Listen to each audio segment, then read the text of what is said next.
Tens of thousands reportedly expected to turn out in London today to protest the vote by Britain to leave the European Union. 52% of the UK voted to leave the EU, although London was strongly in favor of remaining part of the bloc. Our own Ashley Webster has the very latest from London, including a look at who replaces British Prime Minister David Cameron. Good morning to you, Ashley. Hey, good morning to you guys. Yes, it's been interesting. I just want to mention the market's a bit of a relief here today. The British pound stopped the bleeding, up just a little bit.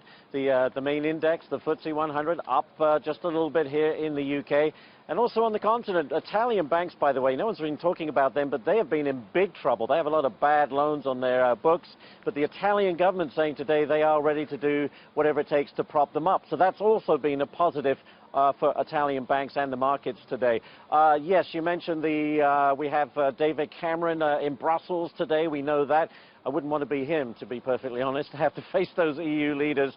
And quite honestly, they're going to say, why are you here? We don't need to talk to you. We need to talk to the person who's actually going to lead the exit discussions. The other big question here in Westminster, who replaces David Cameron? We understand that anyone who wants to throw their hat in the ring has until noon on Thursday here before otherwise you're going to be too late. Obviously, Boris Johnson is a favorite. Home Secretary Theresa May maybe, but there may be other people, of course, vying for that leadership role. On the other side, Jeremy Corbyn, the leader of the Labour Party, the opposition party, faces a vote of confidence today, and based on the number of people who have resigned his administration, I think it's going to be a tough go. But Corbyn remains indignant. He's digging in and says he's not going anywhere.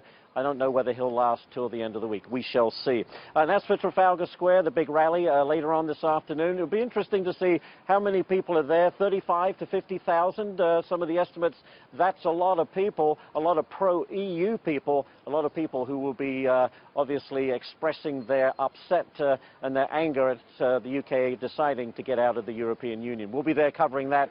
Should be an interesting afternoon, guys. Back to you. All right, Ashley, so anyone who wants to throw their hat in the ring by Thursday, Ashley Webster, make sure it's not you. We know you have a British EU passport.